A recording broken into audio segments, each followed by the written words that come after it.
Eh bien, mon parcours, il est vraiment très linéaire, puisque en fait, après des études au lycée et des classes préparatoires, j'ai intégré l'École nationale supérieure de mécanique à Nantes, qui est en fait cette même école qui est devenue donc l'école centrale il y a un peu plus de 10 ans. En dernière année, j'ai fait l'équivalent d'un master, ça s'appelait le DEA à l'époque.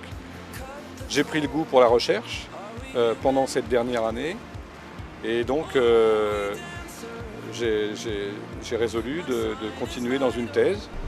J'ai passé mon baccalauréat en 1985. Ensuite, après une licence et maîtrise de mécanique, une option génie civil à l'Université de Bordeaux 1. Après, j'ai fait un DEA à l'école centrale en 92, plus une thèse en 96. Études à Brest, concours, grandes écoles, puis Nantes, pas trop loin de la Bretagne. Et puis bon, arrivé à l'école pour faire de l'automatique, donc j'ai fait de l'énergétique, logique. Et puis je voulais travailler dans l'industrie, donc j'ai fait une thèse pour finalement devenir chercheur. Et puis finalement, ce qui m'a bien plu, c'est le double compétence enseignant, chercheur. Parce que bon, quand j'étais en thèse, j'ai fait beaucoup de vacations d'enseignement, j'ai trouvé ça super. C'était vraiment très intéressant. Donc du coup, j'ai eu l'opportunité de rester à l'école et du coup, me voilà embarqué dans une carrière de chercheur, dans les moteurs. En ce qui me concerne, j'ai commencé par avoir un diplôme d'ingénieur et travailler dans l'industrie chimique, chez Rhône Poulenc d'abord, puis ensuite j'ai travaillé chez Renault.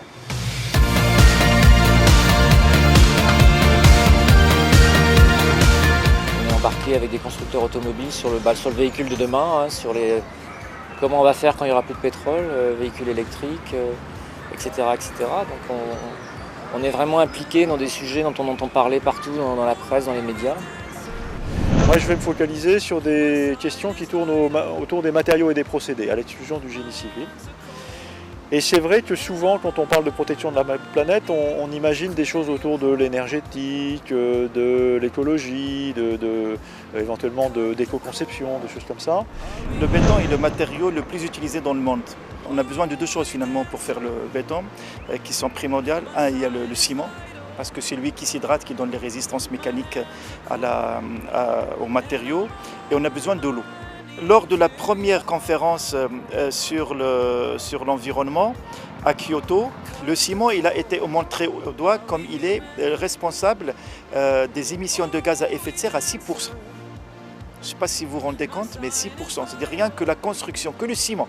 D'accord ? Je ne parle pas de transport, je ne parle pas d'extraction des graviers, de sable, je parle que du ciment, la production du ciment. Et aujourd'hui, presque 30 ans après, on arrive à la réalisation de ce site d'essai à la mer pour les machines à énergie des vagues, qui, on l'espère, va être opérationnel en 2010.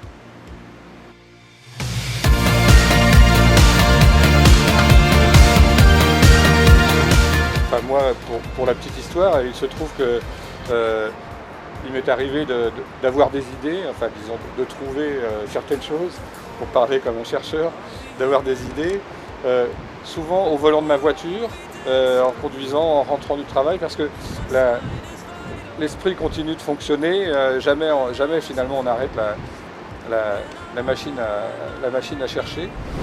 Alors des déclics, bon, c'est continu, mais c'est vrai que souvent c'est les rencontres, c'est des échanges avec des gens.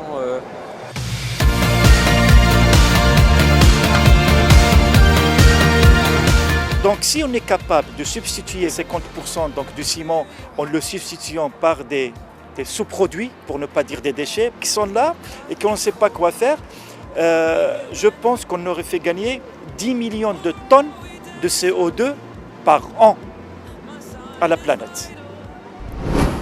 Nous on a travaillé sur un moteur, on a fait un doctorat avec un étudiant sur un moteur qui est actuellement dans les rues, quoi.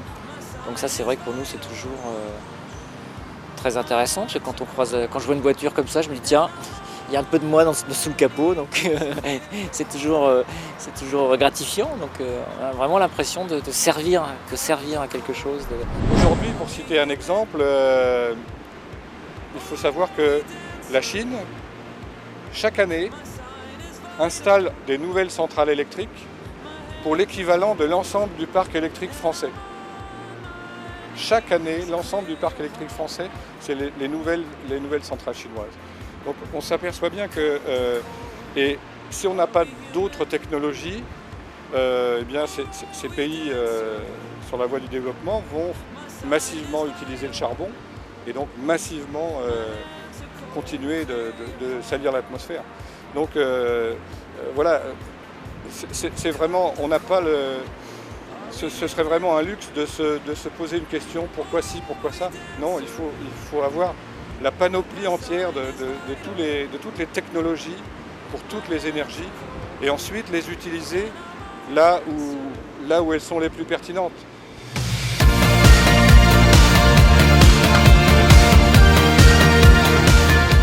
Moi, je pense que on m'a toujours appris que l'innovation était quelque chose de primordial pour le développement à la fois de l'humain et de la société dans laquelle on vit. Et je crois qu'un pays qui ne fait pas de recherche compromet vraiment son avenir. Finalement, c'est ça, je crois qu'un ingénieur, c'est ça. C'est un ingénieur, un chercheur, c'est travailler sur des sujets qui, au bout du bout, permet d'améliorer la vie des gens, simplifier les choses, trouver des réponses. Leur projet prend souvent beaucoup de place, parfois trop de place dans leur vie personnelle. Mais c'est comme ça, et je pense que ça, on ne peut pas déconnecter, on peut très difficilement se déconnecter quand on est véritablement dans le développement d'un projet. Et ça, c'est vrai que notre entourage parfois nous le reproche. Et finalement, la recherche, c'est avant tout une capacité à se poser des questions et évidemment les résoudre. Mais c'est d'abord se poser des questions, ce qui peut effrayer certains, mais bon, c'est pour ça qu'il y a des métiers de nature différente et c'est pour ça que le monde est vaste. C'est vrai que pour ça, je trouve que la formation d'ingénieur, surtout si on est capable de l'équilibrer avec une formation humaine, une formation humaniste, c'est vraiment un métier très complet, qui permet une grande ouverture, une grande compréhension du monde. Et je pense que c'est un très bon passeport dans la vie finalement.